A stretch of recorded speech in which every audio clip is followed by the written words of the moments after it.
ಏನು ಚಿನ್ನು ಕೊಟ್ಬಿಟ್ಟು ಸುಮ್ನೆ ಕುಂತಿದ್ಯಾ ನೀನು? ಇವತ್ತೊಬ್ರು ಇಂಪಾರ್ಟೆಂಟ್ ವ್ಯಕ್ತಿನ ಮೀಟ್ ಮಾಡಕ್ ಹೋಗ್ತಾ ಇದ್ದೀನಿ. ಅವ್ರು ಯಾರು ಅಂತ ನಿಮ್ಗೆಲ್ಲ ಗೊತ್ತು, ಒಂದು ವಿಡಿಯೋದಲ್ಲಿ ನೋಡಿದಿರಿ ಅವ್ರನ್ನ. ನೋಡಿ, ಇಷ್ಟು ದಿನ ಹಿಡಿತು ಇವ್ರ ಕಾಂಟ್ಯಾಕ್ಟ್ ನ ಹುಡ್ಕೋದಕ್ಕೆ. ತುಂಬಾ ಕಷ್ಟಪಟ್ಟು ಹುಡುಕಿದೀನಿ ಇವ್ರ ಕಾಂಟ್ಯಾಕ್ಟ್ ನ. ಏನು ಚಿನ್ನು ಕೊಟ್ಬಿಟ್ಟು ಸುಮ್ನೆ ಕುಂತಿದ್ಯಾ ನೀನು? ಇನ್ನೇನ ಅಂಕಲ್, ಕೊಟ್ಬಿಟ್ಟು ಸುಮ್ನೆ ಕುತ್ಕೊಳ್ಳೋದೆ ಮತ್ತೆ. ಓಡಿಸ್ತಾವನ ಹೆಂಗೆ ಏನು? ವಾ ವಾ ಈ ತರ ಯಾರು ಕೊಡಕ್ಕೆ ಇಲ್ಲ ಬಿಡು ಚಿನ್ನು. ಗಾಡಿನ ಕೊಡೋದು ಬಹಳ ಕಷ್ಟ, ಆದ್ರೂ ಕೊಟ್ಟಿ ಕುಂತಿದ್ಯಲ್ಲ ಅದು ಗ್ರೇಟು. ಓಡಿಸಿ ಅಂಕಲ್ ಆರಾಮಾಗಿ. ನೀವು ನಿಮ್ ಗಾಡಿ ಅನ್ಕೊಂಡೆ ಓಡಿಸಿ. ನನ್ನ ಹತ್ರ ಜೀಪ್ ಐತೆ, ತಗೋಬತ್ತೀನಿ, ಸುಮ್ನಿರಿ ಅಂಕಲ್, ಓಡಿಸ್ರಿ ಅದನ್ನ ಒಂದು ರೌಂಡು. ಸೊ ಗೈಸ್, ನೀವೆಲ್ಲ ಕೇಳ್ತಿದ್ರಿ ಅಂಕಲ್ಗೆ ಒಂದು ರೌಂಡ್ ಕೊಡ್ಬೇಕಿತ್ತು ಕಾರ್ನ ಅಂತ. ನೋಡಿ ಇವತ್ತು ಕೊಟ್ಟಿದ್ದೀನಿ, ಓಡಿಸ್ತಾ ಇದಾರೆ. ನೋಡಪ್ಪ, ಓಡಿಸ್ತಾ ಇಲ್ವಪ್ಪ? ಹೇಳಿ ಅಂಕಲ್, ಕಾರ್ ಹೆಂಗೈತೆ?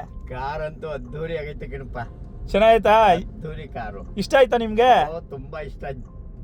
ಜೀವಕ್ಕೆ ಜೀವ. ಗಾಡಿ ಅಂದ್ರೆ ಪ್ರಾಣ ನನ್ಗೆ. ಯಾವ್ದೇ ಆದ್ರೂ ಗಾಡಿ ಅಂದ್ರೆ ಹುಚ್ಚು ಜಾಸ್ತಿ. ಅದನ್ನ ನೆಲ ಮೇಲೆ ಹೋಗಕ್ಕೂ ಬಿಟ್ಕೊಡಿಕಿಲ್ವೇನೋ ಆ ತರ ನಾನು. ಹೌದಾ? ಗಾಡಿ ಅಂದ್ರೆ ಬಹಳ ಇಷ್ಟ ಕಣಪ್ನೆ. ನೀವೇನ್ ಕೆಲಸ ಮಾಡೋದು ಅಂಕಲ್? ನಾನು ಮೈಸೂರು ಮಹಾನಗರ ಪಾಲಿಕೆ ವಾಟರ್ ಸಪ್ಲೈ. ತುಂಬಾ ಕೇಳ್ತಿದ್ರಿ, ಇವರು ಕಾಕಿ ಡ್ರೆಸ್ ಆಗಿರೋದ್ರಿಂದ ಆಟೋ ಡ್ರೈವರ್ ಅಂತ ಹೇಳ್ತಿದ್ರಿ.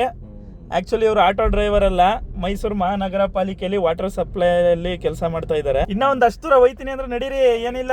ಪರವಾಗಿಲ್ಲ ಬಾಚಿನ್ನು, ಓಡಿಸ್ತೀವಲ್ಲ. ಆಸೆ ಮನ್ಸನ್ಗೆ ಅತಿ ಇರಬಾರ್ದು. ಎಷ್ಟು ಅಷ್ಟೇ. ಆಸೆ ಐತೆ ಅಂದ್ಬಿಟ್ಟು ಮಾಡೋದಲ್ಲ ಕಣಪ್ಪ. ಈಗ ನಾನು ನಿಮ್ನ ಯೂಟ್ಯೂಬ್ ಅಲ್ಲಿ ಹಾಕಿದ್ದೆ ವಿಡಿಯೋ. ಯಾರ್ಯಾರು ಹೇಳಿದ್ರು ನಿಮ್ಗೆ? ನೀವು ವಿಡಿಯೋ ನನ್ನ ಫ್ರೆಂಡ್ಗಳೆಲ್ಲ ಹೊಸಿ ಜನ ಅಲ್ಲ. ನಮ್ ಸಾಹೇಬ್ರು ಇಂಜಿನಿಯರ್. ಏನಪ್ಪಾ ಕಾರ್ ತಕತಾ ಇದ್ಯಂತೆ, ಏನು ಕಾರ್ ಓಡಿಸ್ತೀಯ ನಗೀಶ? ಕಾರ್ ತಗತ್ತೀಯ ನೀನು ಅಂತ ಇದ್ರು ಕಣಪ್ಪ. ಅವರು ಎಲ್ಲ ನೋಡಿದ್ರಾ? ಎಲ್ಲ ನೋಡ್ಬಿಟ್ಟವ್ರೆ. ನಿಮ್ ಮಕ್ಳು ನೋಡ್ಬಿಟ್ಟು ಏನಂದ್ರು? ಏನ ಕಾರ್ ತಗೊಳಿಕ್ ರೆಡಿ ಆಗಿದ್ದೀರಣ್ಣ ಅಂತ ಅಂತಿದ್ರು ಅವ್ರು. ತಗೊಳ್ಳೋರಿ ಬಿಡಿ ಅಂಕಲ್, ಇದೇನ್ ದೊಡ್ಡ ವಿಷಯನಾ? ಓಡಿಸ್ತೀನ ಸುಮಾರಾಗೆ. ಚೆನ್ನಾಗಿ ಓಡಿಸ್ತಿರಲ್ಲ ಅಂಕಲ್, ಏನು ಓಡಿಸ್ತೀರ? ಆಶ್ಚರ್ಯಕರ, ನನಗೇನೆ ಆಶ್ಚರ್ಯಕರ. ಗಾಡಿ ಓಡಿಸ್ತಾ ಇರೋದು ನೋಡಿದ್ರೆ ಆಶ್ಚರ್ಯ. ಬರೀ ಎರಡೇ ದಪ್ಪ ನೀನ್ ಹೇಳೋದು ನೋಡಪ್ಪ.